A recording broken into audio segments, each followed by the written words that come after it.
fatherless home. My father was taken away from us in the Vietnam War. So my mother raised 3 boys on her own, and my mother was working a few jobs trying to make ends meet so she didn't have to go on welfare. And my oldest brother at the time was 11. He was babysitting us, and the state felt at that time he wasn't old enough, so they came in and took all 3 of us boys from my mom. She fought until I was 10 or 11 to get us back, and I think I went back home with my mom at 11. There was some serious trauma that happened, and I was placed on juvenile probation, and then I was sent into the system. Before I was 12 years old, I was put into the Pennsylvania penal system. I went to George Junior Republic, which is in Grove City, spent 3 or 4 years there, got out of there, and that's where I started with my whole problem with drugs. I learned in George Junior how to get high, and at that point getting high took everything else away. So that was my main focus, was if I keep ingesting drugs, I won't have to deal with whatever was going on in my life at that time, which at 11-year-old, not much except for the fact I was taken from my mother and then taken again from my mother and placed into a system with a lot of brutality. I seen a lot of things that human eyes shouldn't have had to witness at that age. After they let me out of George Junior Republic, I went back with my mother, and I was in my teens, my early teens, and I started committing crimes, and they sent me to prison at the age of 17. They sent me to Western Penitentiary in Pittsburgh. I got classified. From there, they sent me to Camp Hill. I wasn't in Camp Hill 2 days, and a 1989 Camp Hill prison riot kicked off, and I was right in the middle of that. Seen a lot of things that I shouldn't have seen at that age. I continued with my drug use, even though I was in prison. Just because you're in prison, the drug use doesn't stop. It just alters. You just pick up a different substance, whatever's available. I was locked up. I spent 2 years in the hole after that riot. A Bible that I never opened. I just looked at it, used the papers to roll cigarettes. And at that point in my life, I thought if there was a God, there couldn't have been a God, because he was allowing this stuff to happen. Later on in life, I realized that I was the cause of the stuff that was happening. But if, you know what I mean, at that point, I didn't want to accept that fact. After my 2 years in isolation, they let me out. And my mom passed away while I was locked up. I had to go to my mother's funeral in handcuffs. And that was a horrible experience. Got out of prison, and I figured I'll just relocate, so I moved to Montana. And as soon as I got to Montana, there I was waiting for myself, basically. Nothing changed. I kept getting high. I just went from heroin to methamphetamines, back to heroin, cocaine. I was an IV drug use. I started shooting drugs when I was 11 years old in that juvenile placement. And I continued that. Even though in and out of prison, I was shooting drugs inside of prison and everything. And hardcore drug addict. I ran with some bikers, and the reason I did is because I fit in. I felt like there was a family there, and there was on the wrong side. I mean, those guys had my back, and I had their back, but we were up to criminal shenanigans. You know, it was just like a double-edged sword. Here we are looking out for each other, but we're really not. And I had no intentions of changing it. You know what I mean? I was okay with that, and I thought that it was cool to harm other people and just wreak havoc on the planet. It was definitely driven by drugs too, and just wanting to fit in somewhere. You know, I mean, there's just something about riding down the road on a Harley Davidson and shooting at stop signs. You know what I mean? The wildness and that was attractive to me. I was attracted to that when I was out there running and gunning, living life the wrong way. And I caught a prison sentence out in Montana for robbing a bank. They put me in the Montana prison system for 10 years and didn't slow the drug use down. I think I went to church like twice when I was there, just because I needed to go to the facility to get some drugs. And the only place you could meet was in church. Horrible reason to go there, but that's why I went there. 10 years in Montana, and I got out, and my brother was sick, so I came back to Pennsylvania. Actually, New York, Jamestown, you know, Jamestown and Warren, real close together.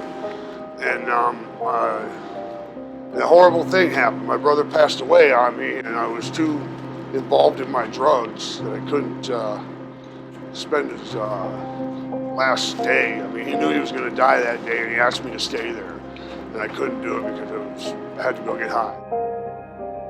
In my early 20s, or maybe late 20s. Both my brothers passed away. My mother's gone, my father's gone. I have nobody left. And I just continued to use drugs, continued to commit crimes, continued to just constantly get high. I couldn't go a day without sticking a needle in my arm. I knew I was doing wrong because my mother raised us better than that. I knew right from wrong, but I was still doing it. I mean, it was kind of like fun at first, but after 2 years, it became an obsession and a requirement. I needed to have the drugs in my body in order to function, so I thought. I violated probation, and I had to go back to Montana for another year, and then I came back, and it was 2015. And a friend of mine, which has always been a Christian, good guy, and he picked me up at the bus terminal and took me to his house. I'll never forget it. He prayed, put his hands on me, he prayed for me, and took the heroin obsession away. Immediately, I mean, the heroin obsession went away, and here I'm thinking, wow, how is that possible? I've been trying to kick this thing for years, doing all kinds of treatment and everything, and this guy just prays for me. And at that point, I didn't believe in God. I still was mad at him. I thought if there was a God, he wouldn't have took my mom away at a young age. All the, the giant pity pot that I sat on. And then I left that guy's house because I stopped shooting heroin, but I just picked up another drug, and I started shooting cocaine and methamphetamines again. And I didn't want to be around his house because it scared me because of the love there. The guy had so much love. It was unbelievable. And so I left, and I went back to New York State, and I continued to use drugs, and it got worse. It I was down to 175 pounds. I'm 240 now. I was a mess. I was a mental wreck. I was up for days on the drugs. I kept telling myself that I was going to go to rehab, and I remember 40 days in a row, I told myself every morning when I got up, hey, I'm going to go call, I'm going to try to get to rehab and try to put a stop to this. And nothing happened. I just kept getting high, kept getting high. The night I got arrested, it was a horrible snowstorm. The snow was blowing in from the side, from the top, from the bottom. You could barely see. I thought about that old friend of mine's house, about that prayer he said. I prayed right there on the spot, dude. I asked God, if you exist, I need a little help here. I can't quit this on my own. The minute I shot that prayer out for help, I looked in the rearview mirror, and there was cop lights, I heard the siren, so my friend pulls the truck over, and immediately I get out of the truck, and I start heading back to the cop car. Next thing I know, the door in the cop car flies open, and the cop's drawing down on me, telling me, sir, get back into the vehicle, get back into the vehicle. And I'm telling him, no, you don't understand. I have warrants out in Pennsylvania. You need to arrest me. At that point, that's the only way I was going to stop, is to get arrested, because I wasn't going to stop on my own. So they put the cuffs on me, and the whole time I was happy. I've never been so happy to get arrested in my life. I got another confirmation that this God exists, because immediately after I asked for a little help, it was instant. I got it. I thought, oh, here we go, back to prison again, because I still had some probation time left over me. And my probation officer called me down and asked me if I wanted to go to rehab. I said, well, why not? I've tried everything else. I might as well go to rehab. Come up here to Bradford to the Maple Manor, and that's when I realized that I logged in some time without getting high. I logged in 2 or 3 days without ingesting drugs, and I thought, you know what, this is possible. Only because I prayed every morning. Through the Maple Manor, I got turned on to this great place, Open Arms Church. Awesome place, and the minute I walked into that place, there he was again. God was in the house. He was in the house powerfully. Nobody judged me. I walked in, I got tattoos all over. I was beat up, wrecked. And I walked into that church, and they accepted me. So I get to this church, the Open Arms Church, and not a big church fan, and I walked into this church, and it was amazing. Nobody judged me. People came up and talked to him. I actually had this little old lady ask me to watch her purse for her. She said, excuse me, sir, I have to use the restroom. Will you watch my purse? I had this little struggle inside me at the time. I thought, how is this person not running the other direction? She's trusting me with everything, or all her valuables, her identification, and all that. And I've never had that bestowed upon me before. just because of my looks. I'm a big guy. My tattoos were all over the place, and that lady didn't see any of that. She didn't see any of that. To this day, she makes it a point to come see me every Sunday. If I try to avoid her, she's right on me going, no, you know what I mean? She needs a hug. There's men involved in that church now that are involved in my life that showed me love that other human beings that have no reason to love me at all. You know what I mean? They don't know me or anything. These guys went above and beyond. Right now I'm at a sober house in Bradford. The men that are involved in that are involved in the church, and these guys actually have my best interests at heart. They don't want nothing in return but to see me do well. And that's mind-blowing to me. That's something that's godly. It doesn't come from anywhere else. Because I've been the other places, where God's not, and there's none of that love there. There's just violence and hate. I mean, it's actually, I mean, I got some personal struggles that he's lifted from me. I used to be a huge racist, and that's gone. I fought for years with that. I didn't want it. I didn't want it to go away, and he took it away. I learned that you got to watch what you pray for, because you're liable to get it. And maybe not the exact way I wanted it, but I mean, it happens. And now I live at that house with 6 or 7 other guys, and it's a blessing every day. Every day I wake up, and my prayer in the morning is, God, get me through the day. And my prayer at night is usually some confessions from some of the shortcomings I had throughout the day and my struggles. And it seems like the prayers at night last longer than the prayers in the morning. So I got to own up for my little shenanigans. And but he's there every time I pray. I can feel him. And I feel him in that church. I've been to other churches, and I didn't feel anything there. I didn't feel nothing. I didn't feel nothing but judged, looked down upon, and get out of here politely and don't come back next Sunday. Basically, what I got out of those other churches. But this place rocks. Open Arms Church rocks. It's God's in the house, and He's in the people's houses that go there. You know what I mean? Because these people take that outside the church. It ain't just happening on Sundays. It's all during the week. I got guys calling, checking on me.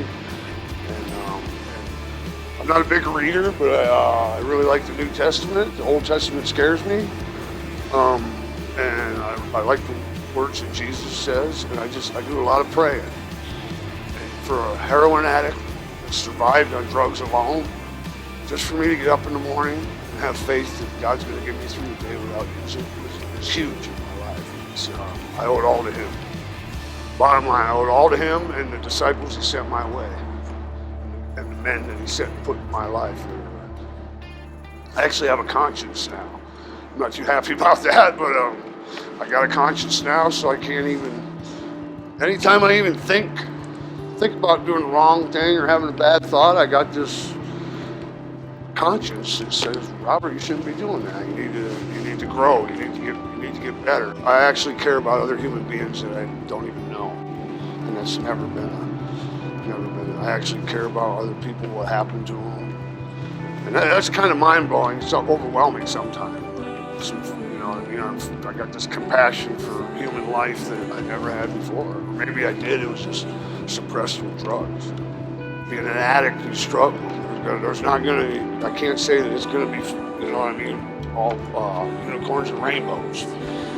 There's some times when I'm by myself that I struggle with my flesh, so to speak. I learned that through reading the Bible. Something I should have did a long time ago when I had the chance in that cell. I should have opened that thing up and read it. Right now, where I'm standing here, I have not had an obsession to stick a needle in my arm. And that is something that I fought for years. I mean, the whole time I'd sit in prison, I'd just obsess over, I can't wait to get out so I can go get a bag of needles and some drugs and get high again. I'll get on a motorcycle, but I'm not shooting at no signs, and I'm not transporting drugs across state line. I'm not into none of that criminal stuff anymore, just because it's not right, for one. And God doesn't, He doesn't allow me to think like that anymore. God's the only thing that's kept me alive this long. He saved my bacon many, many times. He's pulled me out of some dangerous situations. He was right beside me through that whole bad time of my life. I just didn't see him, wasn't paying attention. He was there. He was there the whole time, and it seems like the minute I acknowledged his existence, that's when it all started getting good. God wouldn't let me suffer through all that crap that I put myself through. See, I had a plan for it. And I truly believe that to help another addict, to help another man that's come out of prison, or just to turn another human being onto God. That's all it took for me, was just acknowledgement that he existed, and then he's been breathing down my neck ever since. And it's a good thing. It's a good thing. You know, I've been in some bad spots. That prison riot was brutal. That was, I probably still suffer from post-traumatic stress disorder from that. And that, I think, fueled my hatred towards different races. And because I didn't have God in my life, I just allowed that to compile and just feel and get worse and worse and worse. And that was, I've always kind of been a follower. Follow the macho people, you know. I thought that was macho, and it really wasn't. Now that I've got some clean time under my belt, and I realized that lifestyle is really not that cool. The good thing about being a follower is I get to follow Jesus now, so some of that's kind of ingrained in me, and it'll make it a little easier. I'm coming up on 12 months clean without ingesting any drugs. I couldn't go 12 hours. Until I found God. There's hope. I have hope now. You know, a drug addict is an IV drug user that's using drugs and is in a bad spot right now. There is hope. Find God, and he'll help you out. He'll get you out of that. He'll lift the obsession. I mean, you're gonna have to do some footwork yourself. You know, he's not just gonna. I've woken up before and said, you know what, if you were a good God, you'd have my coffee on my nightstand by my bed. But I get the response of, hey, lazy, go get the coffee yourself. But it's 100% him. I know what happens when Robert's in control, and it's all bad. And that little bit of acknowledgement, just acknowledging his existence, he's been blessing me daily. Every day I get a blessing.